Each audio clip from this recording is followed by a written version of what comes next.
Leeds boxing promo. We're down here at Dickie's gym with the British and Commonwealth super middleweight champion Callum Simpson. How are you doing, mate? I'm very good, thank you, mate. How are you? I'm not too bad at all, good, mate. Good. Just a quick one. It's British, Commonwealth, WBA continental, WBO intercontinental super middleweight champion. Let's get it right, I picked up a couple extra belts on last weekend, didn't I? And not just belts, but rankings as well. Yes, yeah. As far as I'm aware, I'm ranked. I'm 1 in UK on BoxRec, 12th in world on BoxRec, 8th in world with the WBA, and obviously the new rankings haven't come out yet either. So middle of next month, the new rankings will come out, and I'm pretty sure I should be top 10 ranked with a couple of governing world governing bodies. So yeah, everything's going well, man. I'm sure you will be, mate. That's it. Fresh off your win in Sheffield over Steve Woodall. It was undefeated coming into that fight. Very tough test on paper. It just stops Lerone Richards. Yep. So, but you know, you made it look easy, mate. Yeah. Like I said, I think he lost 2 actually before that fight. Oh, right. He lost 1 10 years ago. Then he lost 1 against against Paget McCory, who then went on to fight Bellinger. So he's only lost to top kids. Yeah. The first guy that he lost to was actually fought Triple G the fight after. So yeah, he's only lost to 2 top kids.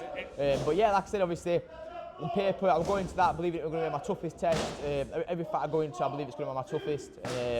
But yeah, made it look easy. Train hard, fight easy, I suppose, mate. But yeah, you know, I think after towards the end of the first round, we were relaxed from the start. To be fair, I was trying to keep it. Normally, I put the pressure on, throw a lot of shots, and we knew that he was going to try and let that play and use that against me. So this fight was about go on the jab, back foot a little bit, still a high pace, but on the back foot, keep the jab, keep it long, and then just go in whenever I need to. And towards the end of the first round, cut me a good combo. And I saw in his eyes, I thought, like, I was like, yeah, I've got you. And then second round, I think I knocked him out with an uppercut, walking back up with left hook, and then knocked him back out with right hand. And then obviously got back up after that, stuck it straight back on him in a little flurry again. Then referee jumped in, and I know a few people have said, oh, it looks a bit early, but when you can see it, when you're looking in a man's eyes, when you're there, you're in his face, and the referee's there. You can see it in their eyes, mate. He could have carried on, but how many fighters get stopped by the ref and they could have carried on, but for what use? So for me, it was the right decision. No, definitely. The writing, like you say, the writing was on the wall. Yeah. The ref's close as anyone, and you know it's better to take 1 less shot than 1 too many. Yeah. So no, it would definitely save for another day. I think with Steve as well as one of them fighters where he's very good fighter, very talented, very tough, but he's not had the opportunities that a lot of other. Is it like who needs him club kind of thing? So I think for him, that was big opportunity, or his big chance. Just come off a big win against Lerone Richards. He were very, very confident he were going to win. So I think probably that's why he's a bit more disheartened, because he might not get another opportunity like that again. But that's my job. That's not my job. That's the referee's job to stop it, and it is what it is, isn't it? How long have you been boxing for, Callum? I've been boxing for 19 years. I started when I was 9 years old, and I'm 28 now. So 19 years, yeah. 19 great years. And what made you start boxing? I used to play football when I was like 7 or 8, and then my dad became manager, and I used to get the brunt of the abuse, you could say, verbal abuse. Because whenever we weren't playing well, I got the blame for it. Because obviously I'm his kid, so he can have a go at me. It probably was my fault as well, to be fair. But so I stopped. So I quit football, and then I still wanted to do a sport. I still wanted to be active. My dad used to do a little bit of boxing when he was younger, and so I asked him to take me to his gym. He said no quite a few times at first, and then finally persuaded him to take me, and then the rest is history.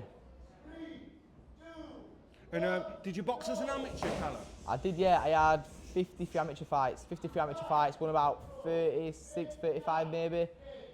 Won 1 or 2 regional titles, but never won a national title, never boxed for England or boxed for GB, nothing like that. But yeah, just stuck at it, and yeah, here we are now. And I feel like I want to be an advocate for those that don't get into Team GB, don't win national titles, because I think a lot of people, only one person can fight for Team GB or represent that weight category.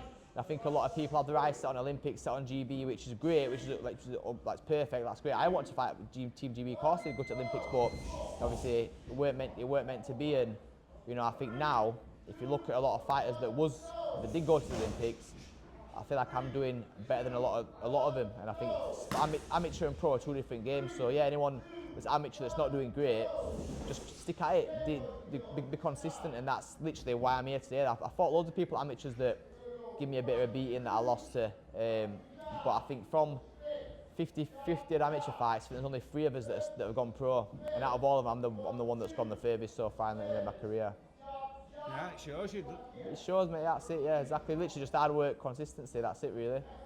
Where did you start boxing as an amateur? What was your first club? It was Barnsley Star Amateur Boxing Club. So I had 53 amateur fights there. Yeah. So trained under John Sager and Trevor Schofield, and then Pete Cullen as well. So yeah, some great times at that gym. And how's training been going, Callum? Obviously, you're straight back into gym after the big win. Yeah, mate. Yeah. So literally, I fought on the Saturday, or back in gym Monday morning and Monday night. I've trained twice most of last week. I've trained twice today. So training's going good, mate. I box full time now. Boxing my life, and I don't see it as a job. Like, I enjoy it. Like, you see me fight week and fight night. I enjoy it, mate. I embrace it all, enjoy it all, and So, like I said, I'm still at gym, still fit. Be sparring later this week, and yeah, enjoying it, mate. Super dedicated, mate. Got to be, mate. Got to be. Do you reckon that's a big part of your success? Is the dedication that you've got to the game? Yeah, mate. I think that's where most of my success has come from. To be fair, if I wasn't dedicated, I would have given up after I lost my first amateur fight, or when I was crying my eyes out, or when I was getting beat up in sparring and crying after sparring when I was younger, or when I had to go through so much, having to get through like college and try and manage college work, training, then full-time work and training. And my first 10 fights I worked full-time as well. It's only been my last 6 fights since signing with Boxer that I've been able to leave work and be able to train full-time. Before that, I was working like 45 hours a week and training twice a day, as much as I am now, to be fair. Wow, that's impressive. Yeah. Well, to be honest, when I was doing it, it didn't feel like, it just felt like life, it felt normal. Yeah. And now that I'm full-time now, I look back and I think, how on earth did I do that? I just look back and I think, how on earth did I do that? And what do you love about boxing, Callum? I love about boxing, I love like physical activity, and which I think most people do anyway. And I think I like it. It's you learn all the time. You're always learning. And I think even when I retire boxing, I won't know it all. And especially working with Mark now, that every fight we're improving, every camp we're improving, and not just learning boxing, but learning more about myself. And so a lot of that. And obviously, you get. I think with boxing as well now, I'm in a great position where I can be a good role model to people as well. I can be a great role model to people. I try to be anyway, and motivate others. And whether it's not just in boxing, but just in life really. And I like to think that I come across as a good person, and try and give my time to people. And it's like when I was younger, and you look up to certain like athletes or maybe like celebrities or sports people, I can remember like seeing Kell Brook in person and think, he's a good guy and like really nice guy. And I hope that people can see that, because I think these days on social media, people can come across the wrong way or look a bit arrogant and a little bit cocky. So I like to think people see me in person, like, he's actually a nice kid, that Callum Simpson, even though he's doing really well or successful or whatever. Like I'm a nice, down-to-earth kid and have a chat with anybody. Yeah, I love that, mate. Yeah. What do you hate about boxing, or if you could change something about boxing, what would it be? If I could change anything about boxing, it'd be the fact that it's more of a business and not a sport. That really, and just in terms of how fights are made, how they're not made, how difficult it is to get certain fights made, and just a lot of politics and business. Whereas like if you play football, you've got your fixtures, you're playing every week, or you're playing twice, you've got everything set up there. Whereas boxing, it's like you don't know your dates in advance. You don't know your fights in advance, and it's like you're trying to fight certain people and others are getting in the way, or someone don't want to fight. Like even now, I want to win my British outright, so I'd easily have a fight this weekend, fight next weekend to defend it again instead of winning top 10 or whatever. But it's not possible because it's not a sport, it's a business. So yeah, that's one of the annoying things about boxing. You know, boxing's really hard, you know, the discipline required, the training regime, the sparring, the making weight. What keeps you inspired? What keeps you going when it gets hard? To be honest, mate, I think boxing's easy, to be honest. Boxing's easy, like, I living the dream, man. You know, it's like, you get up, come and train for 2 hours in the morning, go home, rest, relax, and then do a run in the night, a bit of strength for the night. Like, that's not hard, mate. Like, I see, like, some mates, like, working on roofs in winter, like 9-hour days, grafting or like scaffolding and stuff. That's hard. This is what I'm doing now is easy, to be fair. When I say it's easy, I don't mean it's easy, but it's your perspective, isn't it? Obviously it's not easy, but it also is at the same time when you kind of break it down and think, well, I'm only training like 3 hours a day, so like what's up? But yeah, anyway, but I think what keeps me inspired, just wanting to become better, just wanting to improve myself, become better, and then my family inspire me. Just trying to become the best Callum Simpson I can be, both in boxing and in life. Love that, Matt.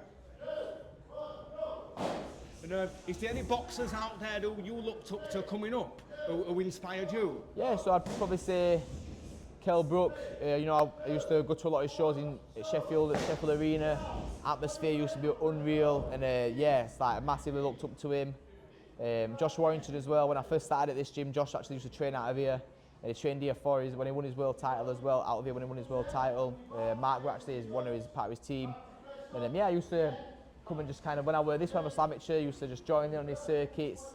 When I first turned pro, I was fought on one of his undercards at Leeds Arena as well. And when he was doing his 12-round championship circuits, I was doing a couple of rounds, just mingling in a little bit. And then now it's like the circuits he used to do, I used to watch him do and kind of join in doing.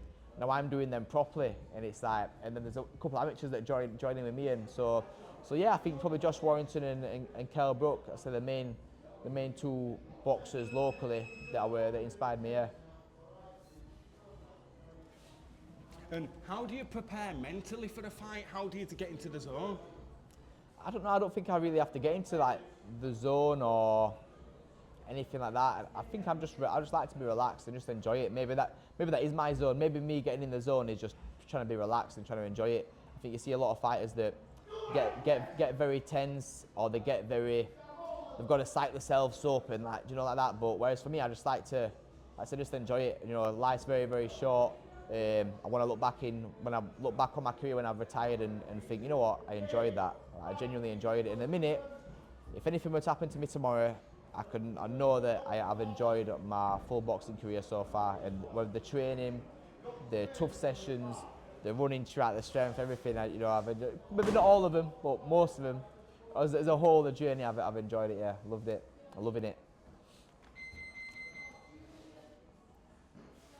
You sort of touched on this earlier on, but you know that was your first defence of the British title. Yeah. You've got to defend it sort of 3 times to win it outright. That's right, yeah. Is that your plan, Callum? That's what I want to do. That's what I want to do. It's hard. I think in boxing, I've gone past trying to plan, because in most of the time in life, if you plan, it's great to have a plan. But in boxing, there's the landscape's changing so much, and it's like you're not in control of it. So other fighters move on, or other fighters don't want to fight you, so you can't plan. I could tell you now and say, next fight I want to fight this, then I want to do this, but I'm not in control of that. There's boxer that's in control of that, Sky, there's other opponents, their managers, my management, and there's so much going on in life as well, there's so much going on, so it's hard to kind of plan. But ideally, I would like to win the British title outright, but if that doesn't happen, then it doesn't happen. There's other opportunities there for me as well. And there's talk about a big fight at Oakwell in the summer. Mm-hmm. Can you just talk a little bit about that? Maybe a possible opponent, or? Yeah, so we went to Oakwell last summer. Sold out the East Stand 7,000 within 48 hours, and it went that well. We're doing it again this summer. We're looking at end of May, early June. Using the full stadium. Wow. So it'll be more than double what we had more than double we had last time.